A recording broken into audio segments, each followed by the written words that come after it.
As he was walking from Randall's apartment alongside with Sophie, Sully felt even worse than he did when he had first gotten there. Sophie and Randall's history had really upset him. He felt so worried for the two siblings, although he did have a hard time trying to figure out which one of them pitted the most. "What are you thinking of?" Sophie's question drew Sully back to reality. He noticed that they were approaching the city center. In around 10 minutes, they would be back in the factory when they were going to pick up Sophie's son, Rex. "What you told me in your brother's apartment," Sully had his eyes fastened on the sidewalk as he spoke. He didn't feel like looking at Sophie at the moment. "I really don't know what to say. I'm sorry for you. For the both of you." "Thank you." Sophie turned her head to the left and looked at him. "But there's no need to feel sorry for me. I get along fine. I just have an amazing little boy. The best one in the world is actually good friend, hence a safe job and well-established economy. If I'm lucky, but I do feel sorry for my brother the way his life turned out. If you have to feel sorry for someone, you could be sorry for him, but keep in mind that you're not to blame yourself." Suddenly, she stopped and, walking to placed one of her hands on Sully's right arm before she continued, "If I don't judge you for banishing him, and it wasn't your fault that he tripped over." Her words finally caused Sully to dare lifting his head and looking straight in her eyes. They had the touch-smoothing effect on him, and he was thankful for that she didn't blame him for anything involving Randall, her little brother. He just still didn't know what to say, so he just chose to let his actions talk instead, and carefully embraced her with a long-arm, warm hug. For about a minute of hugging, the 10 minutes of walking, the two blue monsters eventually approached the location of their jobs. A lot of the monsters were already on their way home, and nor Sully or Sophie intended to stay very long. They were just here to pick up Rex. Sully had offered Sophie to come with her because he really wanted to meet her son, and then they were just going to go back to their own homes. The company daycare was located on the ground floor of the backside of the massive building. It consists of an art room, a playroom, a music room, a kitchen, a nap room, a bathroom, a wardrobe, and finally a little garden with a fence around it. Everything looked very appealing and welcoming, and for all the rooms that were painted bright, happy colors, and the CEO, Sully, was proud that his company had done something that was nice to offer his employees' children. Sully and Sophie made their way to the daycare's wardrobe, and once they got in, Sully had noticed that there was only a backpack left there. Rex was the last child to be picked up today. Sully's eyes wandered at the big clock hanging on the wall, and to his embarrassment, he saw that it was 5:10, and they were 10 minutes late. Sophie was looking at the same direction. "I'm glad you're with me now," she said, teasing the grin that caused his eyes to grow narrow, which suddenly made her face very similar to Randall's. "The staff won't dare you to yell at me for the presence of the CEO." Sully then let out a light-hearted laugh, when suddenly one of the daycare teachers entered the wardrobe room to greet them. "Sorry we're late," Sully started by trying to put a pin on himself. "It was my fault. I had arranged to meet Sophie today, and we had to run an errand and—" He was interrupted by a loud, jolly cry, "Mom!" Sully peeked over at the daycare teacher's shoulder and saw a tiny little orange monster caught in his eyes. He was running their way as fast as he could, with a big smile on his face, and he had 4 arms, 4 legs, and a tail. Despite the fact that he only had one on the top of his head, there was no doubt that he resembled his mother and his uncle. But what amazed Sully the most about the little guy was his eyes. They were the color of bright green emerald. It was just like seeing Randall's, except Rex's weren't squinting. "Rex, honey." As Rex made it to the wardrobe, Sophie bent over to greet her boy with a big, loving hug. "How's your day, sweetie? Did you have fun?" "Uh-huh." Rex nodded, grinned, and showed his mother something that he kept behind his back. "I made you a picture." He then unfolded the piece of paper and revealed a painting. Well, he revealed the puddles of paint randomly placed on the white sheet. "Look, Mom, it's you." Sully tried his best, but couldn't quite see how it could be so-called picture resembling Sophie in a way so imaginable. However, he had to smile when Rex's big grin. The boy was obviously very proud of his effort, and apparently so was his mom. She kissed her son and then took a hold of the picture and promised him that saying that it was going on top of the fridge that same day. Just then, Rex noticed his mother brought someone else to pick him up as well. He looked at Sully for a moment with an alarmingly insecure expression on his face, before he hid his face behind Sophie's back, and she patted him in the head and stroked his fawn with expanded with the two who the stranger is. Rex, this is Mr. Sullivan. He's Mum's friend, and he really wants to meet ya. Won't you like to say hello? Rex showed no sign of saying anything. He just clung down to his mother with all four of his hands and closed them tightly. Before he suddenly seemed to disappear into thin air, Sully giggled. This was Randall's nephew, all right. Rex? Sophie was clearly used to her son disappearing, as she showed no sign of him freaking out. This is not very polite. Now reappear immediately and say hello to Mr. Sullivan. No response. Sully felt like saying something, although he wasn't sure that it was quite good with children. He hadn't been talking to a child ever since he sent Boo back for her door a month ago. Hello, Rex, he said eventually, revealing a bit of insecurity in his voice. I'm happy to meet you, and your mother told me so much about you. I'm Mr. Sullivan, but my friends call me Sully. You can call me that too if you want. No response. Sophie was just about to talk to her son again, until she noticed the daycare teacher looked a little impatient, and all she did was apologize and say goodbye, lift up her visible son, and carry him out for the door. Sully followed with the backpack and apologized to staff. He was wondering of how many times he had said he was sorry for something that day. The trio made their way walked out through the factory together. As Sophie was still carrying Rex, he was still invisible, but Sully had noticed parts of his body showed up every once in a while. His camouflaging skills clearly lacked training, although he was very talented for his age. As they had reached the mailroom, Sophie stopped and bent over. Sully guessed that she was putting Rex down. Okay, Rex, she started. Now we are going to go home and make some dinner, but first, I want you to say goodbye to Mr. Sullivan. I'm sorry, Sully. No response. Rex, I'm serious. Do I have to get angry now? Look, I'm not going to give you the count of three. 1, 2. Sully placed a hand on her back. Look, Sophie, it's okay. I know I can be imitating to a child. He doesn't have to talk to me if he doesn't feel like it. I'm sure I'll get to see him again on another occasion. Sophie smiled and looked up at him. Thanks, Sully, for everything. I must just admit, I was not looking forward to this day, but it turned out better than I could have hoped for. Thank you. She hugged him, and he hugged her back, patting her head back to make her feel better. As they embraced, Rex clearly thought it was time for him to say hello to Sully. Hello! He suddenly reappeared as he jumped high in the air. The little guy really got good physics. Both of the adults turned around and looked at him, and Rex obviously enjoyed the new one attention. He was putting up improvised dance show, and Sully couldn't help but laugh. Haha, so there you are, he said to the little monster, who answered him with a big grin.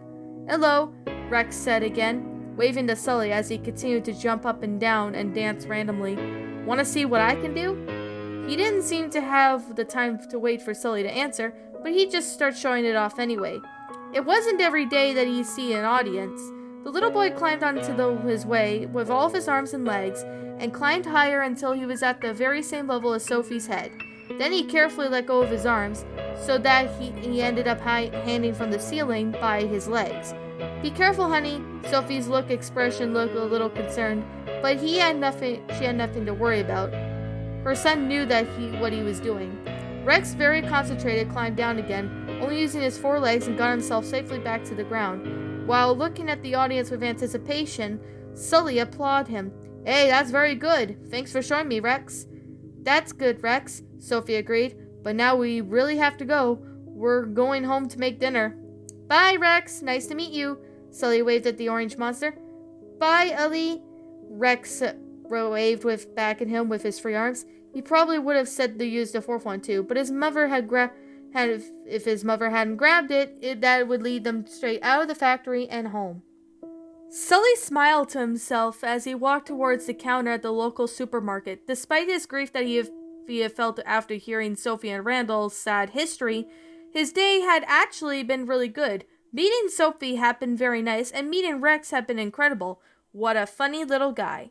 The thought of Rex suddenly made Sully a bit down again. Randall couldn't possibly have known what he was missing.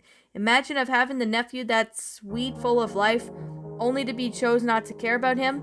Sully was torn by his own feelings A part of him was angry at Randall for neglecting Rex, while another part of him felt sorry for him, with an inferiority complex that the size couldn't be easier for anyone. Sully just started loading his groceries up to the counter. He was going to make dessert tonight and had to buy some ingredients for it. Mike had told him that he wanted to cook his famous slime burgers to celebrate the reopening of Monsters Inc., and Sully had offered to fix him a sweet treat to complete the meal. The two friends had been very busy over the past few weeks, and Sully felt that he hadn't spent enough in the evening with his best friend for ages. He missed goofing around with Mike and listening to his funny stories, and he did have high hopes for tonight. Slime burgers and a movie sounded pretty good after a few weeks of work. That will be $29.95, the teenager said behind the counter spoke, the voice changing from low to high pitch as he spoke. All right, Sully reached for his wallet, but he couldn't find it. Typical. He probably left it at work. Oh, I'm sorry, he said, still wondering how many times he apologized to someone. But it seems that I misplaced my wallet. Can you keep these stored for me while I go back to work and get it? He pointed at the groceries, and the teenage girl nodded and his head. Sure, his voice cracked again, and Sully thanked him and then left the store and headed back to the factory. It wasn't the first time he had forgotten his wallet there after closing hours. Sully reopened the top drawer of his desk a fourth time. Still no wallet, and had been searching for the entire office 2 or 3 times, but there was no sign of it anywhere. That was weird. Where else could he have left it? He hadn't used it today. He sat down on his chair, thinking back about the day, and then when he realized he had placed his wallet on the table at the hall at Randall's apartment that he entered with Sophie, and didn't have any memories of picking it back up when they left. That's where it had to be. It was already past 6, but Sully decided that he needed his wallet, so he decided he had to pay for the groceries. He was really in the mood for dessert tonight and just started walking through the office door, head over for Randall's apartment for the second time that day, and remember that Sophie had the key. That means that he had to pay her a visit. Clearly, he was in for a longer night than he had planned it. He looked up at Sophie's address on the phone book in his office and then called the cab to take him there. Sophie had lived about a few suburbs outside of Monstropolis, and if he had to walk there, he probably wouldn't be home till midnight. It was getting dark and the taxi stopped in the driveway outside the pale blue wooden house with a long pick yard fence. Sully had just told the cab driver to wait, and his errand would only take about a couple of minutes. He had another place to go to straight afterwards. He wasn't going to waste any more time right now. He was getting very hungry and wanted to go home to Mike and his slime burgers as soon as possible. He went over to the lawn and heading up to Sophie's house, and then noticed that although the property was very well held and nice, it wasn't exactly as tidy as Randall's, as there was a few toys on the patio and there was an area around the door, and on the lawn there was a little playhouse with a slide, surrounded by more toys, and blow up a pool that as if it looked like it had been broken for a while. He smiled and rang the doorbell. Rex opened the door and his face was covered in jam. His hands looked very sticky, and his little face lit up when he saw Sully. Guess what I ate? Sully had a hard time figuring out what the little monster was saying, but if he wasn't to judge his way he looked, he guessed it had something to do with what he had been eating for dinner. The jam made him guess for pancakes. Did you eat pancakes for dinner, Rex? Sully smiled down at him. Rex's responding grin exposed all of his teeth. Yeah, wanna see how I can count? 1, 2, 3, 4. Rex was interrupted by his mother, who entered the hall. Sully, hey! What a pleasant surprise! How can I help you? Sorry to disturb you, but I think I left my wallet in Randall's apartment. Do you think I could borrow the key and get it? I'll return to you at work tomorrow. Sully felt something pulling at his fur and he spoke down, only to see Rex cling to his leg. Sully, wanna see my womb? Sully couldn't figure out what he meant either, but luckily Sophie came to his rescue. Rex, I think Sully's in a hurry, but I'm sure he'll want to see your room another time. She picks up Rex, which was harder than he had guessed since he let go of the blue monster's leg, and then she faced Sully again. Sure, Sully, I'll get the key. And when it comes to you, Rex, you're up for the trip in the bathtub. You're all sticky. She went over to the little cabinet on the wall and found the right key and handed it over to Sully. There you are. And once again, thanks for going with me today. I'm sorry I could have gone over with you, but I have something to deal with right now. She had a hard time holding her son, who wasn't exactly being still. That's okay, Sully said. I'm sure I'll get it around by my own. I think I know where in the apartment I left the wallet. It'll probably just take a couple of minutes. I'll have to go now. I have a cab waiting. Thanks, Sophie. He turned around to leave, but stopped when he heard Rex calling, Hug! Rex's face had blue hairs sticking all over it and hugging Sully, as pieces of his fur had gotten stuck to the jam, and Sully felt sticky as he headed back for the cab and got in. Sorry for the wait, he told the driver. That's fine. I'm not paying. Sully eagerly hoped that it wasn't wrong about his wallet's location as he gave Randall's address to the driver as the cab started to move. If he was wrong, then he was probably up for an expensive night. After a good 15 minutes drive, Sully got out of the cab outside of the building that held Randall's apartment. Once again, he told the driver to wait, and his errand would only take about around 5 minutes. Once again, fine, I'm still not the one who's playing. The answer, sir, was what he got. Sully quickly headed upstairs and unlocked it and got in. Once inside, he had to choose between the elevator and the stairs with an excuse saying it was too late in the evening for an exercise. He headed towards the elevator and hushed inside. Just as he pushed the button to the second floor, someone called out to him, Hold the elevator, I'm going up too. He pushed the bottom of the door and opened the doors, allowing a swell old lady to enter. Thank you so much, young man. It takes a long time for me to wait to come back for the elevator to come back down again. And when you're my age, you can't really afford to waste any time waiting for an elevator to reach the ground floor. Sully chuckled to himself, and he loved the monster's good sense of humor, especially if they were able to joke about themselves. Which floor? He asked. The second one, please. Same as mine, then. Sully pushed the button, and the doors closed. To begin, there was a silence between the two monsters in the elevator. Sully was fine with that. He enjoyed talking to different monsters, but he didn't always have to. Sometimes the silence was preferred, but then suddenly the elder lady asked him a question. I've never seen you here before, young man. Are you here to visit someone? No, not exactly, Sully admitted. It's just a little hard to explain. Try me. Well, I'm only here to pick up my wallet. That's not hard to explain. No, but I left it in this apartment. The owner is gone. He was banished, and I was here this afternoon to look at it with his sister.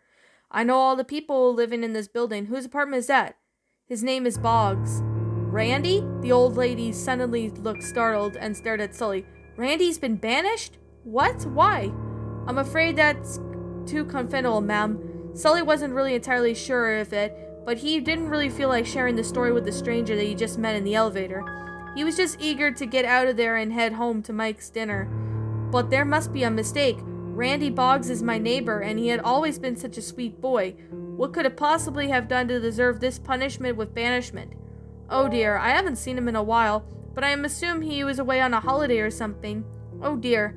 The doors of the elevator opened before the old lady could finish the sentence, and she stepped outside into the hallway with Sully. The blue monster felt bad for upsetting Randall's neighbor, and thought that she'd say something. Look, Miss Lorenzo, Gladys Lorenzo. Miss Lorenzo, I'm really sorry about Randall, but I can't really tell you the reason for his banishment. I'm sorry. Once again, Sully had apologized. He was probably the new record holder now, and how many times he could possibly do that in a single day. Miss Lorenzo walked down the hall towards her and Randall's apartment doors alongside with Sully. She talked all the way. Poor Randy. That was a precious boy. Wonder where he is. Poor Randy. I've never heard anything like that in my entire life. How could they? Were you close to Randall? Sully felt hard to say anything, if only to make her stop. Well, not close, but we were friends. He helped a few different things around the house. He helped me do groceries, and I cooked him dinner from time to time. Bread, dinner, cakes, and anything like that. Sometimes I had him over for tea. Oh dear, she had to dry a tear. Sully didn't know what to respond, or anything for that matter that he'd been told. Randall helped his neighbor do groceries. He went over for tea. The picture of Randall is sitting in a sofa with the lady with her cup of Earl Grey almost made him laugh. He never would have guessed he had learned more about Randall over the last couple hours than he had done for his long and as known as the guy. He didn't had been ever talking about him today. Look, Miss Lorenzo, I could see you're upset, but I'm afraid there's nothing I can do about Randall's case at the moment. Is there anything else I could do with you before I get going to my wallet and head home? Well, maybe, but this light bulb is in my living room. After around 10 minutes, Sully walked out of Miss Lorenzo's apartment and he had changed her light bulb, had his picture been taken and given a cookie. That was surprisingly tasty. No wonder Randall allowed this woman to cook for him. As he nibbled on the cookie, Sully had put his key in Randall's door and turned it. He opened the door slowly and saw that his wallet was on the table next to it. Perfect. He entered the hall and took a hold of it, shaking his head over the bad memory. Just as he turned to leave again, a sound from the living room caught his attention. It almost sounded like a noise. The blue monster went closer to the living room door, and the sound grew louder. Yes, it was a voice. Someone was talking in there. Sully got frightened and realized someone was in there. It sure couldn't be Sophie, but who else could have been to have the key to Randall's place? Sully went even closer to the door and then let out a relieved sigh, recognizing that his voice he was talking to was a reporter from the local news. It had to be TV. However, he didn't remember Sophie putting the TV on later today, and certainly hadn't done it himself. This was weird. He decided that no matter what happened, the best thing it would have been to shut it off, so he entered the living room, and everything was dark, and the curtains were drawn and hadn't been opened for itself this afternoon. And then a little TV showing the news. Sully frowned in confusion. He didn't understand.